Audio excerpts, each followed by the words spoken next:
The prairie was quiet, too quiet for a hunter. The cowboy crouched low among the tall grass, rifle resting on his knee, scanning the horizon for any sign of movement. He had come out at dawn, hoping to track deer or even a jackrabbit to fill his larder, but the land had offered him nothing but silence. The wind whistled through the mesquite, and the sun was already high, burning his neck under the brim of his hat. Just when he was ready to turn back, a sharp cry split the stillness, a sound that didn't belong to any animal he knew. It was human, raw and pained, carried on the dry desert air. His instincts pulled him forward, boots crunching softly against the cracked earth. He followed the sound into a shallow ravine, and what he saw froze him in place. Lying among the stones was a young Apache woman, her skin pale with blood loss, her side torn open from what looked like a bullet wound. Her dark eyes fluttered open as he approached, wild with fear and defiance, even in her weakness. She tried to reach for a knife strapped to her thigh, but her hand trembled and fell short. The cowboy lowered his rifle and raised his hand slowly, showing he meant no harm. The woman's breath came in ragged bursts, sweat glistening on her brow. The wound was bad, too bad for her to last much longer without help. The cowboy knelt beside her, his calloused fingers hovering above the torn flesh, unsure if touching her would mean saving her life or sealing his fate. He knew what the people in town would say if they found him with her. An Apache woman? They'd call her an enemy, accuse him of betrayal or worse. But he couldn't walk away. Something about the fire in her eyes, the way she clung to life even as it slipped through her fingers, struck deep inside him. He ripped open his saddlebag and pulled out a strip of cloth, tearing it into bandages with his teeth. She hissed in pain when he pressed the cloth to her side, but she didn't cry out, didn't beg. She simply stared at him with that fierce gaze, as though daring him to fail. His hands worked quickly, steady despite the pounding in his chest. Blood soaked through the cloth, staining his fingers, but slowly the flow eased. He could feel her trembling beneath his touch, her strength ebbing and flowing with each shallow breath. When the bandage was secured, he slid his arms under her and lifted her from the rocks. She was lighter than he expected, her body fragile but tense, like a coiled spring.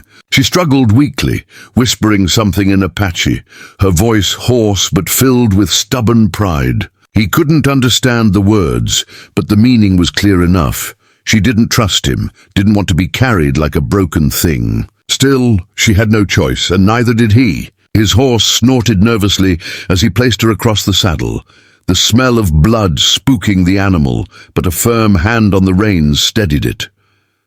The ride back was slow, the sun relentless as it baked the land. The woman lay slumped against him, her breathing shallow, every so often stirring to mutter words he couldn't decipher. He felt the heat of her skin, the damp of sweat and blood soaking into his shirt. Each step of the horse jarred her wound, and he could feel her flinch, though she made no sound. Her strength was incredible, her will unbroken even as her body failed her. He wondered who had shot her, what cruel fate had left her alone and bleeding in the wild. By the time the cabin came into view, his shirt was stained red, his arms aching from holding her steady. He swung down from the horse and carried her inside, laying her gently on his bed. The small room smelled of leather, smoke and dust, a poor excuse for a sick room, but it was all he had. He lit a lamp, grabbed a jug of water, and began to clean the wound more carefully. She stirred, eyes half open, watching him like a hawk even in her weakness. When he pressed a cloth to her wound again, she whispered a single word in broken English. "Why?" The cowboy paused, meeting her gaze. The question hung heavy in the room, heavier than the storm clouds gathering on the horizon. Why was he helping her, when everything he knew told him he should leave her to die? He didn't have an answer that made sense. He only knew that he couldn't let her slip away. "Because I ain't gonna let you die out there," he said quietly, his voice rough with something he hadn't felt in years. She blinked slowly, her lips pressing into a thin line. And then her eyes closed again, her body finally surrendering to rest. As the lamp flickered and the wind rattled the shutters, the cowboy sat beside her, staring at her pale face. He didn't know what the morning would bring. Trouble from the town, vengeance from her people, or worse. All he knew was that tonight, a wounded Apache woman lay in his bed, and his life had just changed forever. The night dragged on, long and restless. The cowboy sat slouched in his chair by the bed, hat pulled low over his brow, rifle resting against the wall within easy reach. He dozed lightly, waking at every sigh, every creak of the cabin. The Apache woman stirred often, sometimes whispering in her language, sometimes thrashing weakly against the fever that had taken hold. Her face glistened with sweat, and her hands clenched the blanket as though fighting battles, even in her dreams. He pressed a damp cloth to her brow again and again, each time marveling at her endurance. Most men would have slipped into the darkness by now, but she clung stubbornly to life.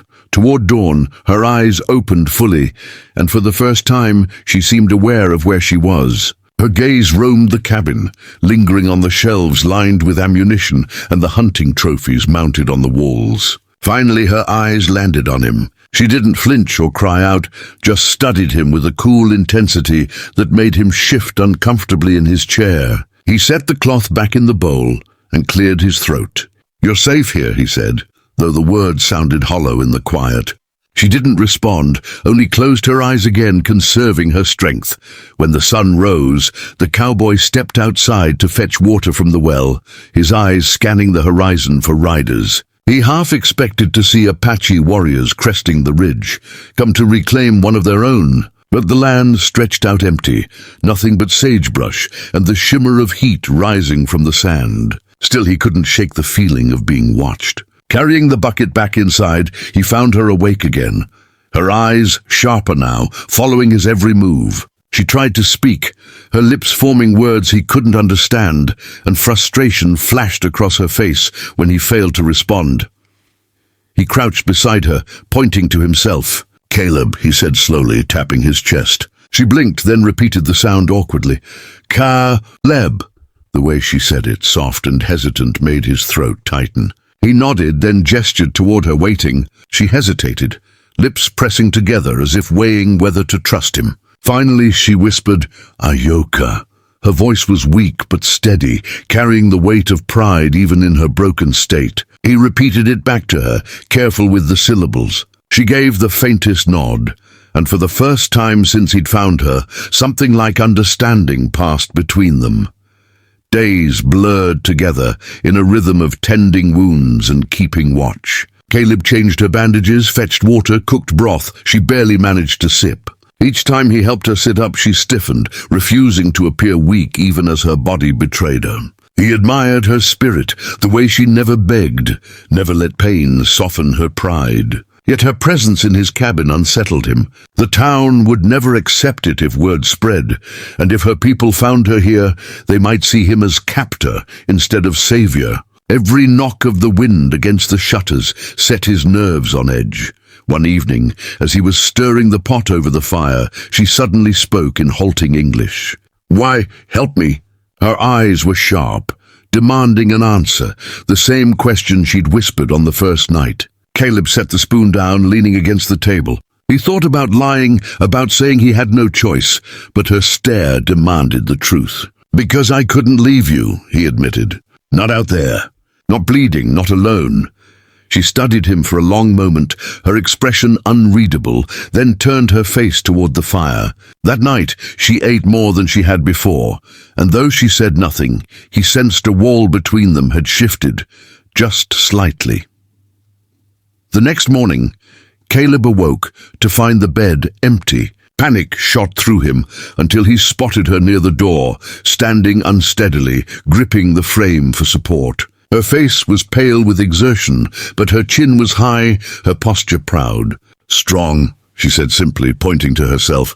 He moved quickly to steady her, but she waved him off, her jaw set. For all her weakness, she refused to be cuddled. Still, when her legs buckled, he caught her, lowering her back to the bed. For a heartbeat, her hand clutched his arm, strong despite her trembling fingers, and he felt a spark run through him that had nothing to do with duty.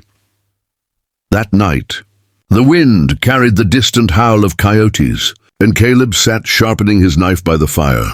Ahyoka watched him, her eyes glinting in the flickering light. "You, hunter," she said slowly. He nodded. "Hunter, rancher, sometimes outlaw if you ask the wrong folks." That earned the faintest curve of her lips, almost a smile before it vanished. She pointed to her wound, then to the window where the desert stretched beyond. "Men," she said. "Not coyote, men." Caleb froze, realizing what she meant. She hadn't been wounded by chance. Someone had hunted her, and they might come looking still. The revelation sat heavy on him. Whoever had fired that bullet might be close, might even now be tracking the blood she'd left behind. Caleb checked the rifle leaning by the wall, the revolver at his hip, and the extra shells lined neatly on the shelf. He wasn't just sheltering her, he was painting a target on his own back. But when he looked at Ahyoka, her eyes calm yet unbroken, he knew he wouldn't change his choice. The storm was coming, and whether it was her enemies, the townsfolk, or fate itself, he'd face it head on.